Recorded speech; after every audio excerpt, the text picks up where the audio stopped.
what are the most memorable video game moments to you?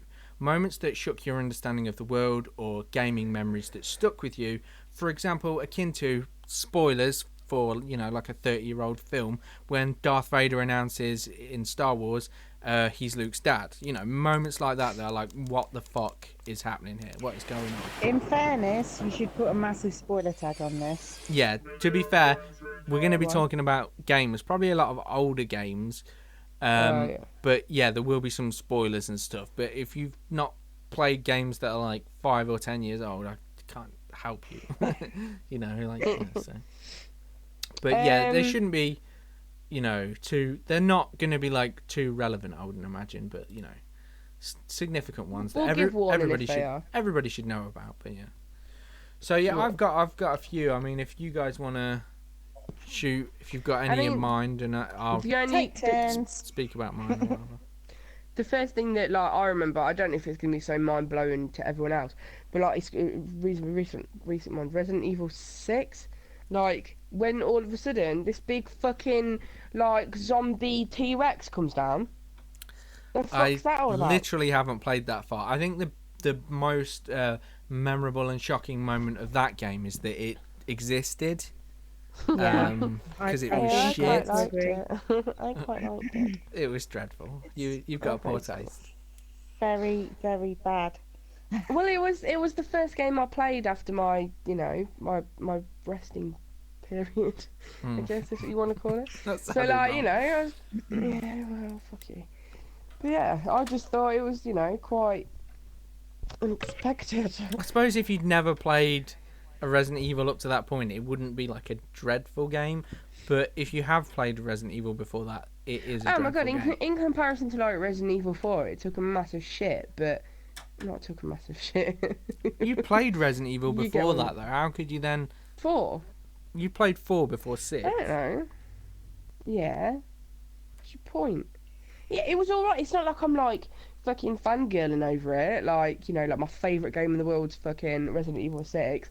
I enjoyed it. I liked how, all the fucking... Giant dinosaurs. Giant zombie dinosaurs. I loved it. Where did the dinosaur even come from? I don't know. That's what I mean. I must have blotted it out of my memory. I don't recall that happening, so I must have not done whatever mission that is. I remember doing it. Who's it with? I remember getting really pissed off. What character is it with? Fucking... Because I'm pretty sure I beat Leon, and I got way through Chris. Is it with Ada? Ada? Because I remember them, I can't fucking remember. They're in some big bastard, fucking RV thing, or not RV, like an army car thing. I think and they've you're got, thinking a gun of on Jurassic the back Park. That's Jurassic Park, mate. I've never played Jurassic Park.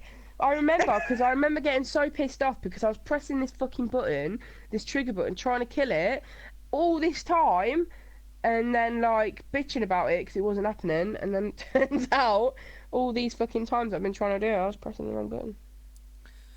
Yeah. There you go. Sounds like you. But yeah, the point is, there's a dinosaur in it. I'll Google it. Come on then.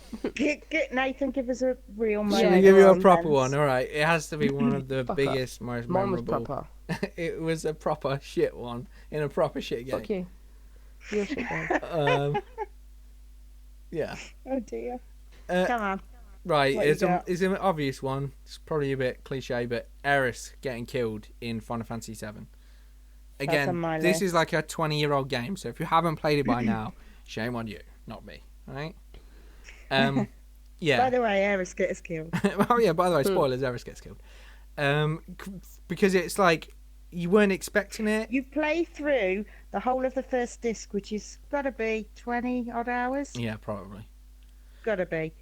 You level up this character. You work on them. Yeah, you start to love and appreciate them for their story, and you're engaged with them or whatever. And In fact, she's the center point of the story. for a while, yeah. She becomes. It's based around her, isn't it?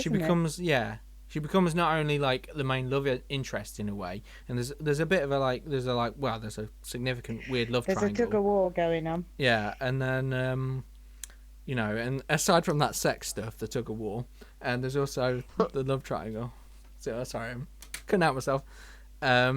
you know, but also beyond that, she's you know, key to, you know, the whole like story with, you know, with Sephiroth, and you know, even you know, the Mako energy and all that shit, and the life source of the planet and Genova and She all that. seems absolutely central at She's that point. really doesn't she? tied into it, especially at that point. She's like a significant key part, you know, to that story, and it just wasn't. It didn't seem in the tone of the game per se, and it just wasn't a thing for that time period to kill off one of your main characters. I don't know if this is correct, but I think, does the equipment go with her, even if whatever you've equipped on her? Yes. I think it does, doesn't it? I think you lose the equipment, so you... It is possible though to get her ultimate weapon Is it?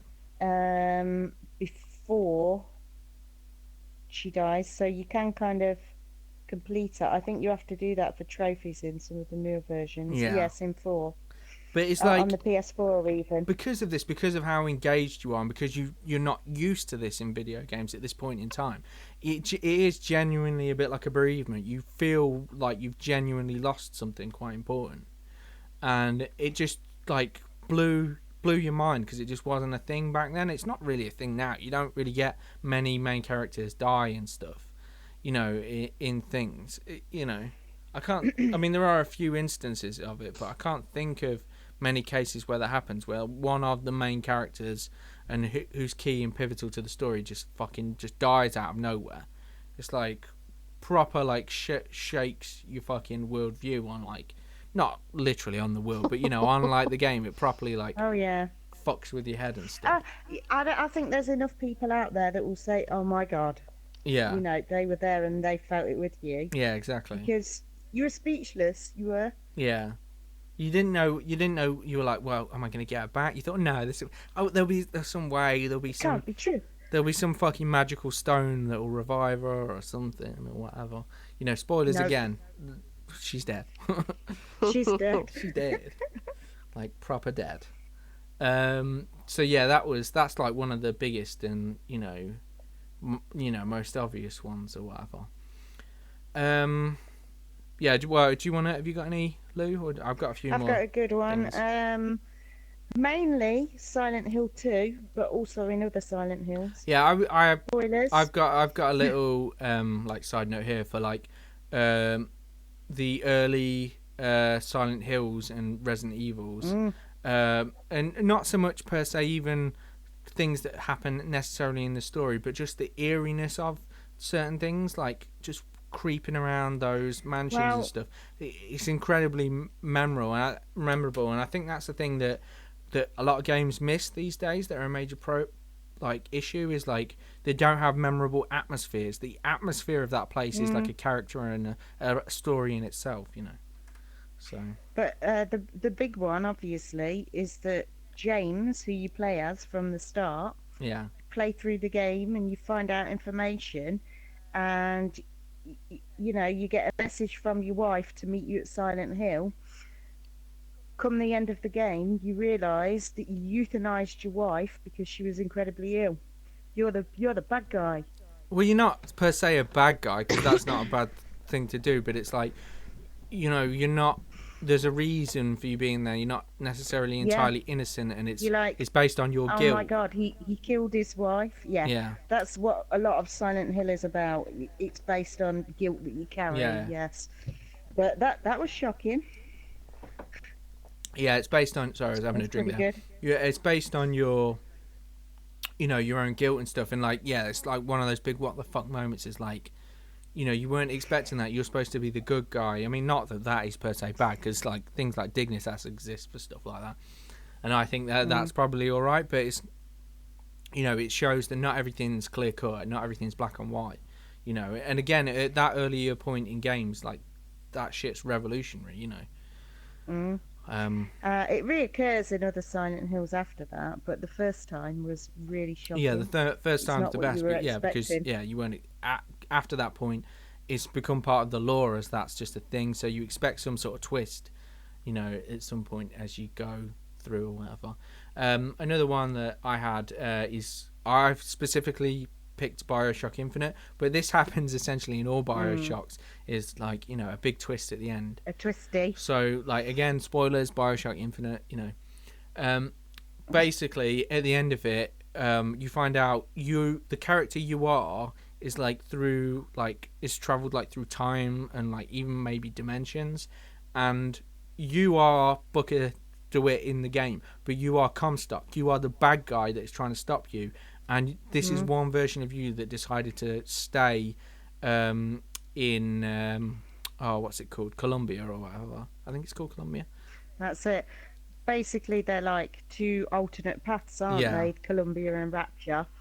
One went under the sea and one went into the sky. But yeah, that's it. It's like, yeah, and the whole parallel worlds thing, and like that totally blew my mind. Where you're going into the lighthouse or whatever, and then there's all these other lighthouses, and you know, you go into Rapture, and then you go into all the other dimensions of like Columbia and stuff, and you see all the other Elizabeths and things like that. It's like that for me was like, you know, a total blew my mind. That made that game, which to be fair up to that point was average for me. It was okay, maybe good, maybe a good game, but then that ending like made it perhaps a great game for me, because that really was a payoff. I think all the Bioshocks have had a really great twist in them though.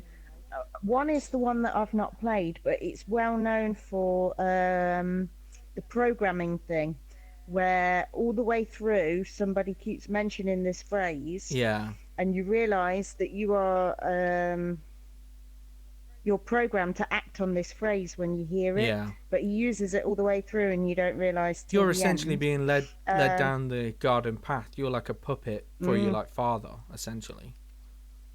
And I think in the second one, I've not played that one. I like it. In the second one, it's just a bit more like of the metaphorical. You're a big daddy protecting your little sister.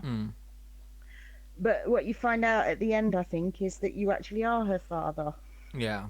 Or something like that. You know, you are actually were related to the President Lamb or whatever. But Bioshock loves doing the mindfucks. Yeah. Even It from does. The first, so. And it was such a good payoff, that ending, particularly in Infinite, and even in Bioshock 1.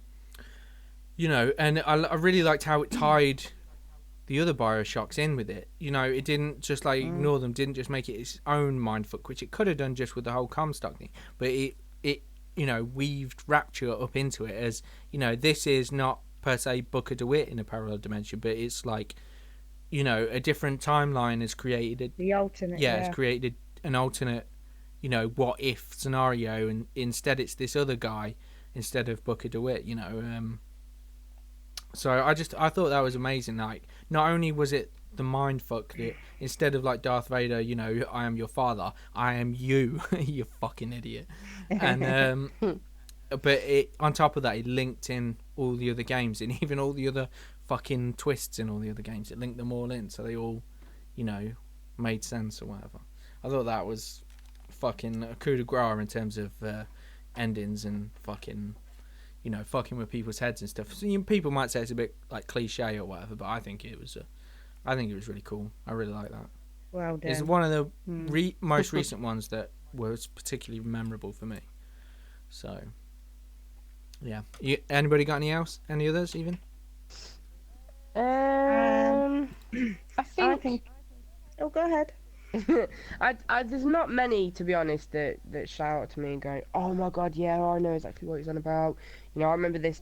But one thing that did get me, and I was like, what the fuck, is in The Last of Us, when they're going, like, if anyone's not played it, I was going to say that one too as well. Oh, are you? Like, when they're not going them, through... but yeah, it's on my list. When they're, like, going through, you know, they've gone through all this... Well, actually... Could there be two... Okay, anyway, so they're going through fucking all this shit, battling all these clickers and stuff, and fucking meeting all these bastard people, and blah, blah, blah. And then, you know... Actually, have you finished it yet? Yeah, I beat it a few weeks ago. A couple of weeks ago, maybe. Oh, okay, cool. I forgot about that. And Ellie's kind of like, you know, for some reason I've not turned into one, even though I've been bit. And they're trying to find this place, and they're trying to figure out what the fuck's going on. And then they basically, she's so pumped up for Goddamn this. fireflies. Yeah. Want to chop her head off? Yeah, pretty much. Yeah. They want to fucking. They basically need a the sample. They need to get the sample, and the only way to do that is to kill her. So. Yeah. And I was like, after that, all that shit they've been through, this fucking fireflies, and you want to fucking. To be fair, I get why. So you were totally on Joel's side then? I get why. Yeah. Because a lot of people lean the other way and say for why he I was went that road. Yeah. Because of everything he'd been through, and it makes sense for him as going through all that shit and being so dogged and fighting to keep her alive. Yeah. It's like the perfect storm in that scenario. But you've got to say the Fireflies had a point. They're trying to save the world. And how many other little girls are going to die in that meantime? Yeah. No, it's a very good point. He'd come to think of her as his daughter. Could you hand over yours? I'm not saying that but I wasn't as but he understands emotionally where the Fireflies invested come from. Yeah, I get it. Like, I understand greater good and all that kind of stuff. And I think the only negative thoughts I had about Joel doing that was like, oh, Joel, like, Ellie's gonna fucking hate you. She's gonna because she wanted it. She was like, just do it. Just let them do it. Like, I'm gonna save all these people and make the world right and stuff. He took a choice away. Like, oh man, he did take that choice away. That's the only thing that I was like, oh man, like that was a real fucking emotional It's a great moral dilemma, actually. It is, It's an excellent one. Yeah. And I think that might come into play because there's plenty of hints that another one is on its way. Yeah. Yeah, There was something in the Uncharted 4. Yeah. Yeah. They made a slip, didn't they? Secret. And basically, wasn't there like a poster on a wall or something? There's a poster on the wall, and it looks like Ellie in a gas mask, pregnant. Ooh. And it's got a title saying "Last of Us: American Daughters." No way! You could blink and you'd miss it. It's just a tiny little poster on the wall, and people found it. No and way. They're made by the same company, aren't they? Yeah, Naughty Dog. Oh my god, that's Naughty just Dog. giving me fucking. Because I was gonna say I heard a thingy. It was an interview about. I'm sure it was Uncharted or whatever, and they basically said they were referencing to The Last of Us, and they said, oh, and like when something like when the next Last of Us comes out, or when The Last of Us 2 something. It wasn't if we make another one, it was when, or it. Do you know what I mean? They made it a positive, and everyone just fucking went into uproar. But they were saying, like, some of the things that I read, they didn't think that they were going to do a follow-on from Joel and Ellie. They thought it was going to be in the same world, but like a different part, and then Joel and Ellie would like kind of come into a little bit. Play their part. I would like that. That's though. I would kind of amazing. like to see a different story. I don't mind if the Joel and Ellie story's there, but I think it'd be cool to show two stories. The picture that you see, you should all have a little look at the image. The picture that you see, I say Ellie, it's got a similar kind of hair colour and ponytail, but the person is wearing a gas mask. I think Yeah, that's a point. She doesn't be. need to. I think what would be interesting is if you were or like you split into two stories. So you were Ellie and Joel, but you were also a Firefly agent hunting Ellie and Joel. So you could get to see the two ideologies and then the two different dynamics and then their struggles, and what would that reach us at the end? But I think that'd be kind of cool. We may see what happens with the fallout of that decision. Yeah, they're gonna cool. have to, even if cursory or I don't know. Wait, if that's no, the word, Ellie's a lesbian. Yes, so to be fair, you don't know she's a lesbian. She's really young, and she could be bi. And let's not judge. What if she decided to do it for science? Maybe she's doing it because of to pass it on to. Oh no, they wouldn't want to do that. People just change their minds as well, or like you say, they like both, or some things you do when you're young are not necessarily what you do when you're grown up. They look short as well. She was quite short. I personally, I'd like to see another story as well as. I think I'd like to see both. I think I'd like to see a new story and the old story being touched on. Anywho, yeah, that's I think it'd be good enough to have some little cameos, and that'd be good. yeah. And then, yeah, a new group. I think that's a future memorable moment as opposed to a current one or whatever. Is there any others? I was, I was just tying it together. What? No. I'm just saying, like, It's a little memorable off topic. moment that is not finished and come No, to its no, conclusion, that's true. which is interesting. That is true. Just one or two older ones. Shadow of the Colossus I've not played that. is a brilliant game. Yeah. It's quite low key. You go out and you hunt these kind of Colossus. giant colossus, these gentle giants and everything. Is it Colossi? And Because there's multiple. I don't know about pluralizing it, but yeah. So you go out and you keep killing these guys, and what you find out as you go through it is that basically the colossuses, colossi, hold little pieces of the bad guy's soul, Yeah. and you are basically killing guardians. And when you kill the last colossus, this Dormin, this bad guy, basically comes together and possesses you. Yeah. And takes over the world. You're a total bad guy. Yeah. You're being More played. like a naive puppet by the sounds of it, but yeah. But that's a bit of a shocker. Yeah, it's And definitely a good take although on things. they're big and frightening, they're actually completely, non-hostile. Yeah. They leave you alone. You're picking the fights. Yeah, and that it's is always terrible. the thing. It's like That makes you really sad. you Some of them are quite cute. from what I've seen of it is you learn as you're going along that they're kind of benign and part of nature, and you're just fucking slaying them, like, for whatever, for your gain or whatever. And you obviously you don't know you're being tricked, being played for a sucker. So Lame.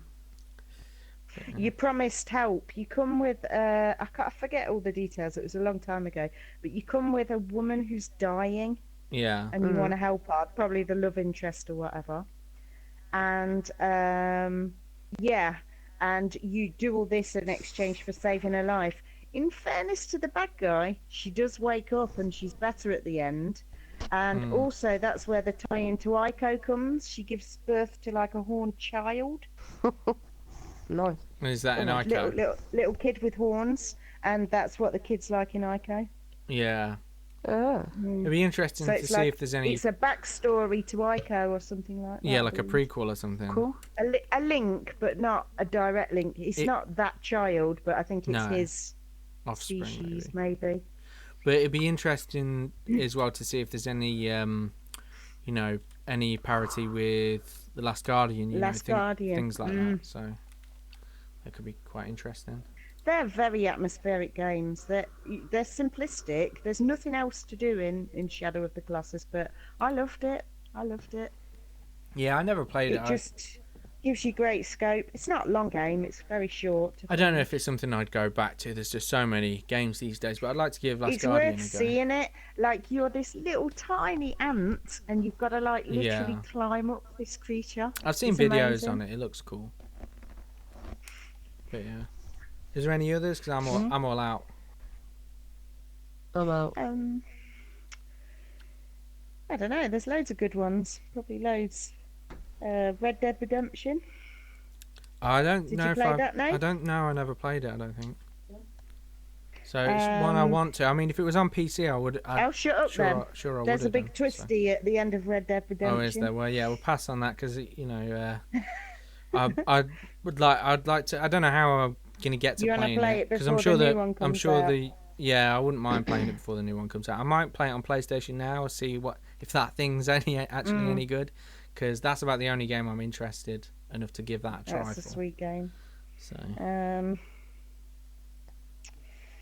Ocarina of Time, where you find out that in the future the weird ninja guy Shake, who's helped you all the way through, is actually Princess Zelda grown up. yeah, that's quite a cool one. It's good though because at least it gives girls someone they can relate to. I think especially at the time when that was less of a thing, there weren't many female characters. So it's cool to then suddenly be like, maybe Zelda's not just some damsel in distress or whatever. Some pretty princess, yeah. Good That's stuff. kind of cool. Okay, well, I think we've covered. I think we've covered enough. I think we've talked about some good things and spoiled enough games for, I'm sure, people that haven't played some of them. But yeah, you know, it's nice to think back on these moments, because these are the moments that, you know, shape the sort of gamer you are and sort of games that you're into and stuff. And, you know, they can be just as poignant, in fact, probably more so, as like films and books and stuff. So I think it's a cool thing to reflect upon. Wow, that's this month's Recon Cast done and dusted. I hope you enjoyed our shenanigans and tomfoolery, and don't forget to join in with our nonsense by posting your ideas for future topics in the comments. And as well as a name check, your topic could feature in an upcoming episode. Anywho, if you enjoyed this video, please like, comment, share, and subscribe for more BS of a similar nature. Thank you, and goodbye.